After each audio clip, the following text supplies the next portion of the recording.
ಹೊಸಕೋಟೆ ಟೌನಲ್ಲಿ ಶುಕ್ರವಾರದಂದು ನಡೆಯಲಿರುವ ಐತಿಹಾಸಿಕ ವಿಮುಕ್ತೇಶ್ವರ ಬ್ರಹ್ಮರಥೋತ್ಸವ ಹಾಗೂ ದ್ರೌಪದಮ್ಮ ಕರಗ ಮಹೋತ್ಸವದ ಪ್ರಯುಕ್ತ ಎಲ್ಲ ಸಾರ್ವಜನಿಕ ಮಿತ್ರರಿಗೆ ನಮ್ಮ ಇಲಾಖೆ ವತಿಯಿಂದ ಶುಭಾಶಯಗಳನ್ನು ಕೋರ್ತಾ ಇದ್ದೀವಿ.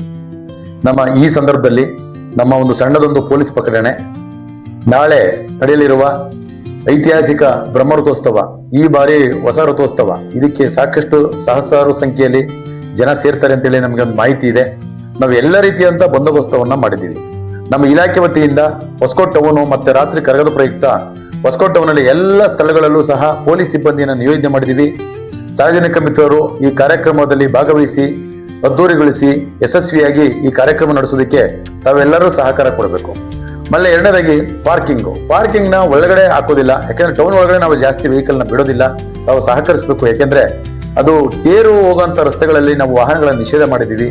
ಈ ಪಾರ್ಕಿಂಗ್ ವ್ಯವಸ್ಥೆಯನ್ನ ನಮ್ಮ ಈದ್ಗಾ ಮೈದಾನ, ನಮ್ಮ ಹೊಸಕೋಟೆ ಟೌನ್ ಇರತಕ್ಕಂಥ ಈದ್ಗಾ ಮೈದಾನದಲ್ಲಿ ಮಾಡಿದ್ದೀವಿ. ಅಲ್ಲಿ ಹೊರಗಡೆ ಬರ್ತಕ್ಕಂಥ ಭಕ್ತಾದಿಗಳು ದಯವಿಟ್ಟು ಅದನ್ನ ಆ ಒಂದು ಪಾರ್ಕಿಂಗ್ ವ್ಯವಸ್ಥೆನಲ್ಲಿ ಈದ್ಗಾ ಮೈದಾನದಲ್ಲಿ ಹಾಕೊಂಡು ಅದನ್ನ ನಾವು ಉಪಯೋಗಿಸ್ಕೊಳ್ಳಿ ಅಂತ ಹೇಳಿ ಕೇಳ್ಕೊಳ್ತೀವಿ. ಮತ್ತೆ ಟೌನ್ ನಲ್ಲಿ CCTV ಮತ್ತೆ ಡ್ರೋನ್ ವ್ಯವಸ್ಥೆ ಮಾಡಿದೀವಿ ಇಲಾಖೆ ವತಿಯಿಂದ. ಎಲ್ಲವನ್ನೂ ವಾಚ್ ಮಾಡ್ತೀವಿ ನಾವು, ಯಾವುದೇ ರೀತಿಯ ಅಹಿತಕರ ಘಟನೆ ಆಗ್ಬಾರ್ದು ಅಂತ. ಮತ್ತೆ ಚೈನ್ ಸ್ಟ್ರಕ್ಚರ್ ಆಗ್ಬೋದು, ಮತ್ತೆ ಹೆಣ್ಮಕ್ಳನ್ನ ಚುಡಾಯಿಸತಕ್ಕಂಥ ಕೆಲಸ ಆಗ್ಬೋದು.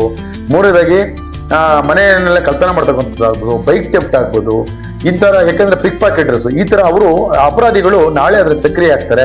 ತಾವು ದಯವಿಟ್ಟು ಎಚ್ಚರದಿಂದಿರಿ. ಮತ್ತೆ ಸಣ್ಣ ಮಕ್ಕಳುಗಳನ್ನ ದಯವಿಟ್ಟು ಮನೇಲಿ ಚೆನ್ನಾಗಿ ಇಟ್ಕೊಂಡ್ಬನ್ನಿ, ಡೈಲಿ ಇಟ್ಕೊಂಡು ಅವ್ರನ್ನ ಬಿಡಬೇಡಿ. ಮತ್ತೆ ಯಾವುದೇ ರೀತಿಯಾದಂತಹ ಅಹಿತಕರ ಘಟನೆಗಳಾಗದಂತೆ ಪೊಲೀಸ್ ಇಲಾಖೆಯಿಂದ ಎಲ್ಲಾ ಮುಂಜಾಗ್ರತಾ ಕ್ರಮಗಳನ್ನ ನಾವು ತೆಗೆದುಕೊಂಡಿದ್ದೀವಿ. ತಾವೆಲ್ಲರೂ ಧೈರ್ಯವಾಗಿ ಈ ಒಂದು ಮಹೋತ್ಸವ ಕ್ರಮದಲ್ಲಿ ಭಾಗವಹಿಸಿ ಶಾಂತಿಯುತವಾಗಿ ಯಶಸ್ವಿಗೊಳಿಸಿ ಅಂತೇಳಿ ನಮ್ಮ ಇಲಾಖೆ ವತಿಯಿಂದ ತಮ್ಮೆಲ್ಲರನ್ನು ಸಹ ಕೋರ್ಕೊಳ್ತಾ ಇದ್ದೀವಿ. ನಮಸ್ಕಾರ.